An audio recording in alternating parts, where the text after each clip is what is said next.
सहजे ही धुन होत है हरदम घट के माहे। सुरत शब्द मेला भया मुख की हाजत नाहे। देखो भाई, हर व्यक्ति शब्द धुन सुनना चाहता है। भाई सुनने का वो अधिकारी भी है, क्योंकि शब्द धुन हमारे शरीर के अंदर ही है। अब जो चीज जिस व्यक्ति के पास है, यदि वो उसे सुनना चाहें, उसे देखना चाहें, उससे मिलना चाहें, तो ये क्या बड़ी बात हुई? कोई बड़ी बात नहीं हुई। जो चीज हमारे पास है वो से हम देख सकते हैं, मिल सकते हैं। तो अब मैं कहता हूं कि हमारे शरीर के अंदर ही परमात्मा है, यही तो कहते हैं संत महात्मा। तो क्या हम परमात्मा से मिले अभी तक? हम में से कोई विरला ही है जो अभी अपने अंदर बैठे हुए परमात्मा से मिला हो। तो भाई ऐसे ही हम में से कोई विरला ही है जो शब्द धुन सुनता हो। सभी लोग शब्द धुन सुनने के अधिकारी तो हैं, लेकिन वो अधिकार कोई कोई व्यक्ति ही प्राप्त कर पाता है। इसीलिए कह दिया है सहजे ही धुन होत है हर दम घट के माहे। देखो भाई, शब्द धुन सुना और शब्द धुन सुनने के बाद शब्द का प्रकाश देखा तो हमारा गुरु से नाम लेना सफल हुआ। और यदि गुरु से नाम लिया और केवल नाम का सुमिरन करते रहे तो भाई कोई इसमें बड़ाई नहीं है। आप समझो, ऐसी करोड़ों जीवात्माएं हैं जिन्होंने नामदान लिया हुआ है। उनमें से चंद ऐसी जीवात्माएं हैं जो केवल सुमिरन करती हैं, बाकी तो सुमिरन भी नहीं करती। और शब्द धुन सुनने के लिए भाई भजन की आवश्यकता है। बगैर भजन किए शब्द धुन नहीं सुनाई देता। अच्छा सुनो, दो चार बातें आप लोगों को और बता दूं कि शब्द धुन वो व्यक्ति भी नहीं सुन सकता जिसे नामदान ना मिला हो। बहुत से व्यक्ति ऐसे हैं जो कहते हैं कि उन्हें शब्द धुन सुनाई देती है, लेकिन वो निगुरे हैं। तो भाई निगुरे व्यक्ति कभी भी शब्द धुन नहीं सुन सकता, क्योंकि शब्द का भेद जानने वाला गुरु जब नाम दान दे तभी कोई व्यक्ति शब्द धुन सुन सकता है। एक बात और, इसे भी ध्यान से सुनो। ऐसे भी गुरु बहुत से हैं जो शब्द का भेद बताते हैं, लेकिन वो पूरे नहीं हैं, अधूरे हैं। उनसे भी नाम ले लो तो कभी भी शब्द धुन नहीं सुन पाओगे। अब ये क्या बात हुई? कैसे पता चले कि ये गुरु पूरा है या पूरा नहीं है? तो भाई यदि हम बीमार पड़ जाएं तो डॉक्टर से दवाई लाते हैं, हफ्ता दिन 10 दिन खाते हैं, जब आराम नहीं लगता तो डॉक्टर बदलते हैं। हमने परहेज किया, हमने दवाई समय पे ली, फिर हमें आराम नहीं मिला तो क्या किया हमने? 10वें दिन डॉक्टर बदल दिया। ठीक इसी तरह भाई एक अरसा हो गया नामदान लिए हुए, सारे परहेज कर रहे हैं, सारी बातें बताई गई वैसे कर रहे हैं, फिर भी नहीं समझ आ रहा है तो भाई गुरु बदल दो, तुरंत बदल दो। जो गुरु शब्द का भेद जानता है वही शब्द धुन सुनवाने का अधिकारी है, वैसे कोई नहीं। अब रही बात शब्द धुन, तो भाई हमारे अंदर अंधेरा है और अंधेरे में बैठना आसान काम नहीं है। बाहर बैठ जाओगे, अंदर में जैसे बाहर बैठे हो ऐसे अंदर में बैठो चौकड़ी मार के, और फिर टकटकी लगाए उस अंधेरे पे ध्यान रखो। वहां पर कोई आवाज सुनाई दे तो समझो वो शब्द धुन है। कोई आवाज ऐसी भी आती हैं जो दयाल की बजाय काल की होती हैं। वो आवाजें भी हमें स्पष्ट करनी पड़ती हैं कि ये कौन सी दयाल की है, कौन सी काल की है। वहां भी हमारी जो मदद करता है ये हमारा नाम का सुमिरन ही करता है, क्योंकि जो नाम का अभ्यासी है उसे तो वही आवाज सुनाई देगी। भाई जो दयाल की है, काल की आएगी चली जाएगी। अब जब व्यक्ति नाम का सुमिरन करने बैठता है तब उसका ख्याल उसे परेशान करता है, उसे 9 द्वारों से नीचे लिए लिए फिरता है। इसी तरह जब हम भजन में बैठते हैं तब भी हमारी यही स्थिति होती है कि वहां भी हमारे मन में बहुत सारे ख्याल आते हैं। अब भजन हम करते कितनी देर हैं?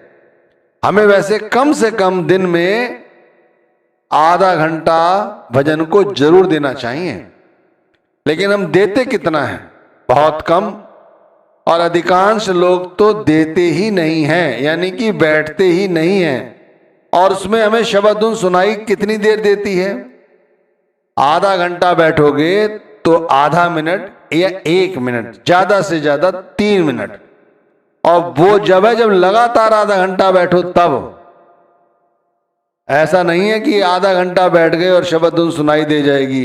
मैं कहता हूं कई लोग तो कई महीनों से कई घंटे बैठते हैं, फिर भी शब्द धुन सुनाई नहीं देती, लेकिन फिर भी बैठे हुए हैं। शब्द धुन एक ऐसी प्रक्रिया है जहां पर सब कुछ भूलना पड़ता है। अब कहो तो कहते हैं ऐसा कौन सा व्यक्ति है भाई सब कुछ भूल जाए? उस समय तो भूलना ही पड़ेगा। अगर चाहते हो कि हमें कुछ सुनाई दे, कुछ दिखाई दे, तो भाई जैसे कहा है, जाप मरे अजपा मरे अनद भी मर जाए, सुरत समानी शब्द में ताहे काल नहीं खाए।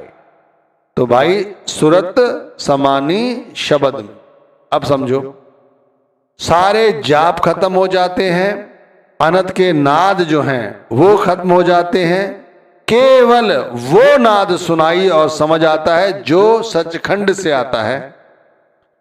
उसे केवल सुरत पहचानती है। शब्द से, सुरत का, धुन से आत्मा का जब सामना होता है तब ये सुनाई और दिखाई पड़ता है, ऐसे थोड़ी।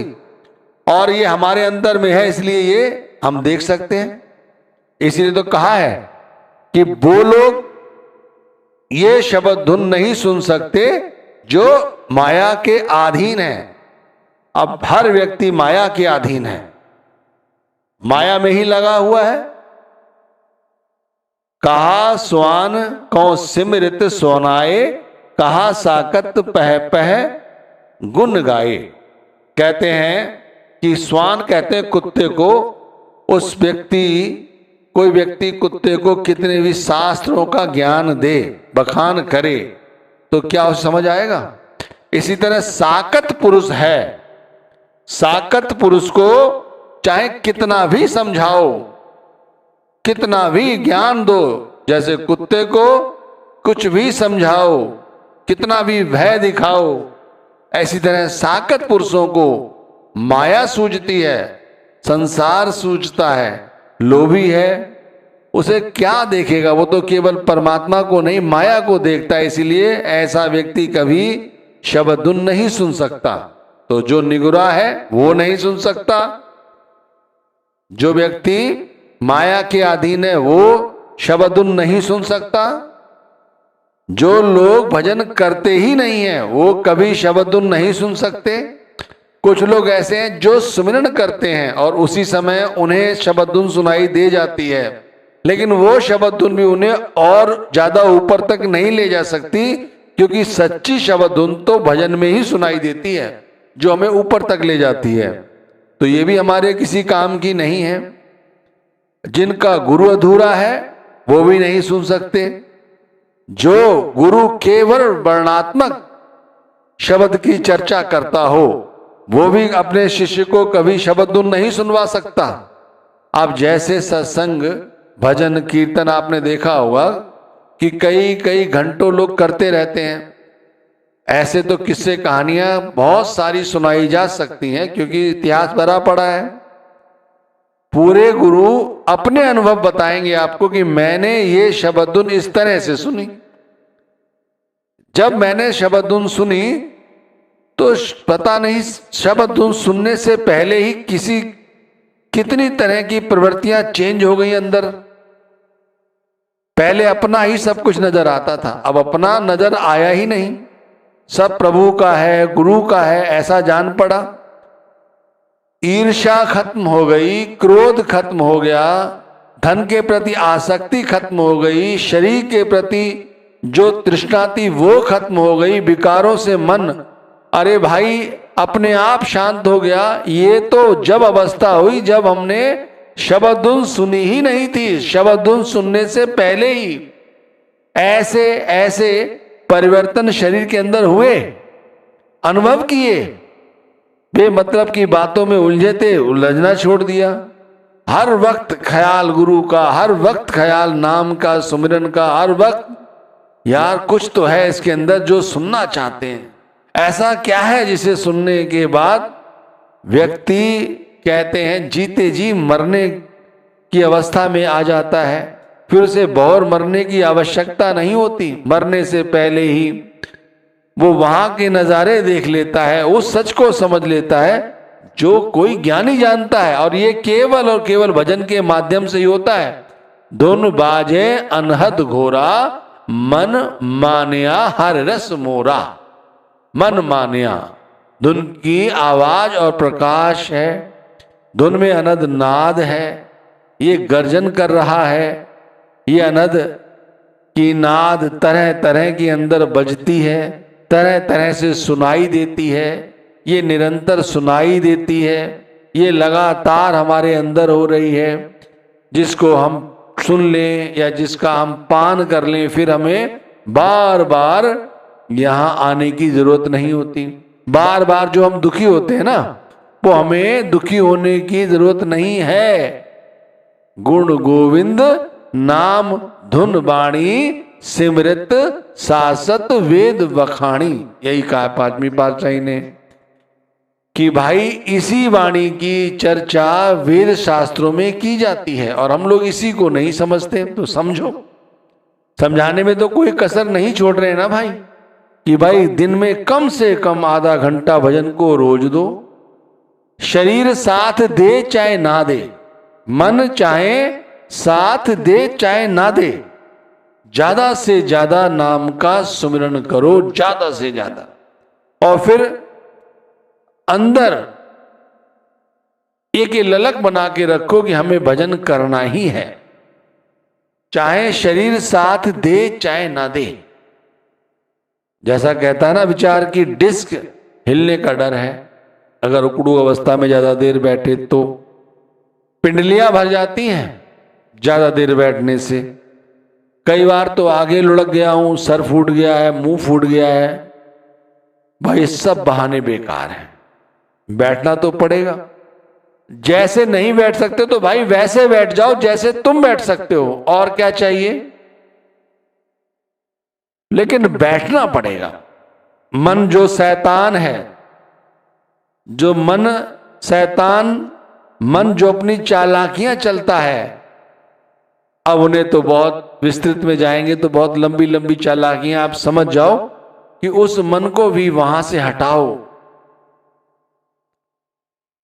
मन नाम की भजन बंदगी को छोड़कर विषयों का चिंतन करता है, तो भाई चिंतन करना बंद करो, गुरु नाम का चिंतन करो, गुरु के शब्द गुनगुनाया करो, बानियां गुनगुनाया करो। शब्द धुन सुनने के लिए खुद को पूरी तरह से तैयार करो भाई। शब्द धुन सुनना चाहते हो तो भाई अपनी रहनी और कथनी, इन दोनों में अंतर जो है वो एक रूपता लाओ। वो बोलो जो कर सकते हो, बेमतलब में झूठ बोलकर अपना कर्म क्यों बढ़ाते हो। शब्द धुन सुनना बहुत ऊंचे दर्जे की भक्ति है, इसीलिए भाई सुमिरन को कभी भी नागा ना डालो। पहले तो बैठे बैठे सुमिरन किया करो, फिर दुनियावी काम धंधे करते समय भी सुमिरन करने की आदत डाल लो, और ऐसे डालो कि ध्यान भी गुरु के स्वरूप के साथ जुड़ा रहे। हमें शब्द धुन सुनने के लिए कड़ी संघर्ष और कड़ा मेहनत करना है। हमें डरना नहीं है, हमें थकना नहीं है, हमें शब्द धुन सुन के ही रहना है। ऐसी बातें मन में संकल्प करोगे, फिर देखो क्यों नहीं सुनाई देती। और शब्द धुन जब एक बार सुनाई देने लगती है, तब अंतर के सभी तरह के कपाट खुल जाते हैं, सभी तरह की शंकाएं खत्म हो जाती हैं। देखो, शब्द का सुमिरन और शब्द धुन ये दोनों अलग अलग नहीं हैं, तो एक, लेकिन आप इन्हें देखो अलग अलग। क्यों? क्योंकि यदि नाम का सुमिरन करने लग गए तो लोग कहते हैं भी भजन की क्या आवश्यकता,